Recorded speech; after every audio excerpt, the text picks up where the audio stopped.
Personnellement, je préfère investir ici que de partir par le Nicaragua parce que c'est pas légal, parce que à tout moment on peut me renvoyer chez moi, parce que je peux perdre ces 100 millions et ne pas faire gain avec.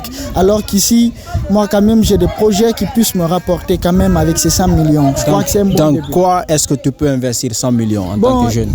Moi personnellement, depuis 2018, je fais quelques missions à l'intérieur du pays. Je sais qu'à l'intérieur du pays, même avec 15 millions, tu peux faire l'agriculture, qu'avec 35 millions, tu peux faire l'élevage. Que je peux m'acheter même des crémeries pour installer. Je sais qu'avec une crémerie, tu peux gagner 150 000 par jour. Et je sais qu'il y a beaucoup de petits projets qu'on minimise et qui puissent rapporter quand même dans ce pays. Je crois que les jeunes devraient s'habituer à ces projets-là au lieu de partir dans un état où l'avenir est incertain. Bonsoir. Bonsoir. Comment allez-vous? Je suis Ibrahima Diogo Diallo.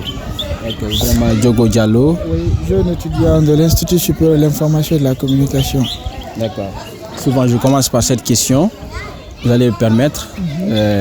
On dit que la Guinée est un paradis. Est-ce que vous êtes d'accord avec cela? Ouais, quand on prend sur le plan naturel, Dieu a doté à la Guinée toutes les ressources dont un pays a besoin. Nous avons des côtes d'eau, nous en avons plein de terres. Vous voyez, il y a assez de ressources naturelles. Donc de ce côté, on peut affirmer sans doute que la Guinée c'est un paradis. Mais voyant les réalités d'aujourd'hui, c'est que nous vivons quand les femmes sont les premières à sortir et les dernières à rentrer, nos mamans bien sûr, quand la jeunesse n'est pas employée, quand ça ne bouge pas du tout, quand le château d'eau d'Afrique de l'Ouest n'a pas d'eau, là on ne peut pas se permettre de le dire en fait. Donc naturellement c'est un paradis, mais de la réalité de vie, on peut pas se le permettre de dire que la Guinée c'est un paradis. Si on prend sur le plan de nature, ressources naturelles, on peut dire que la Guinée est un paradis. Évidemment. Mais pas côté politique, économie, développement infrastructurel et autres. Là c'est vraiment opposé, quoi. On ne peut pas affirmer dans un état boiteux comme ça que c'est un paradis. Mais naturellement, on ne peut pas nier cette évidence. D'accord. Actuellement, vous êtes toujours en Guinée en tant que jeune. Je voudrais savoir, est-ce que c'est par votre volonté ou bien c'est parce que vous n'avez pas eu les voies et moyens pour quitter le pays? Bon, très sincèrement, moi, c'est parce que peut-être je n'ai pas eu les moyens qui puissent me permettre de quitter ce pays, mais de façon légale. De façon légale? Légale, bien sûr. Pourquoi? Je me dis que quelqu'un, c'est des objectifs d'abord. Il faut avoir un plan. Ce n'est pas seulement un pays qui doit avoir un plan de développement, mais même la personne a besoin d'un plan de développement personnel. Qu'est-ce que tu vis? Qu'est-ce que tu aspires devenir demain? Quel est ton rêve? C'est ton plan qui doit t'indiquer tout ceci. Donc moi, je voudrais quitter ce pays, non pas pour aller traîner dans les rues des États-Unis ou bien dans les rues d'Europe, mais je voudrais aller continuer mes études, revenir pour que ce paradis puisse exister dans le vrai sens du terme. D'accord. Donc il y a plusieurs jeunes aujourd'hui qui choisissent d'aller aux États-Unis, en Europe, rester sans papier, errer dans les rues, au lieu de rester en Guinée. Donc c'est leur choix. Qu'en penses-tu? Bon, je vous disais préalablement que dans cette vie, chacun a son plan.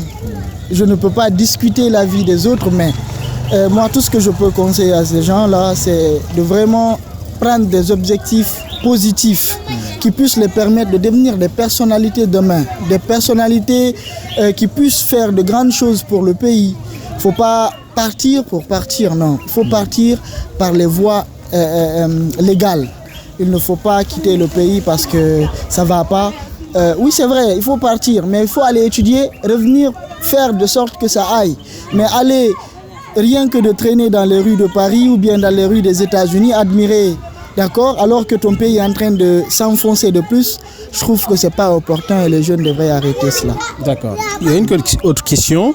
Si on te donnait aujourd'hui 100 millions de francs guinéens, on te donne deux choix. rester investir en Guinée ou partir aux États-Unis via le Nicaragua? Qu'est-ce que tu vas faire? Bon, moi personnellement, pour le moment, on me donne 5 millions. Je ne vais pas prendre 100 millions pour aller au Nicaragua, pas du tout. C'est pas ça, ça fait pas partir de mes objectifs personnels. Donc, je préférerais chercher avec ces 100 millions un visa canadien, par exemple. Ou bien. C'est deux choix. Ok, deux choix, rester, investir dans le pays. Ou aller aux États-Unis via le Nicaragua. Personnellement, je préfère rester, investir ici que de partir par le Nicaragua parce que c'est pas légal, parce qu'à tout moment on peut me renvoyer chez moi, parce que je peux perdre ces 100 millions et ne pas faire gain avec. Alors qu'ici, moi quand même j'ai des projets qui puissent me rapporter quand même avec ces 100 millions. Je crois que c'est un bon Dans début. quoi est-ce que tu peux investir 100 millions en tant que jeune? Moi personnellement, depuis 2018, je fais quelques missions à l'intérieur du pays. Je sais qu'à l'intérieur du pays, même avec 15 millions, tu peux faire l'agriculture, qu'avec 35 millions, tu peux faire l'élevage, que je peux m'acheter même des crémeries pour installer. Je sais qu'avec une crémerie, tu peux gagner 150 000 par jour. Je sais qu'il y a beaucoup de petits projets qu'on minimise et qui puissent rapporter quand même dans ce pays. Je crois que les jeunes devraient s'habituer à ces projets-là au lieu de partir dans un état où l'avenir est incertain.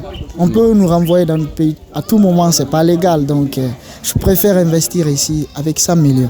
D'accord. Un message à ces jeunes qui sont même prêts à voler de l'argent pour quitter ce pays. Donc, quel message as-tu à lancer à l'endroit de ces jeunes-là aujourd'hui? Bon, à tous ces jeunes qui, préalablement, je dis encore, je reprends, chacun fait de sa vie ce qu'il veut.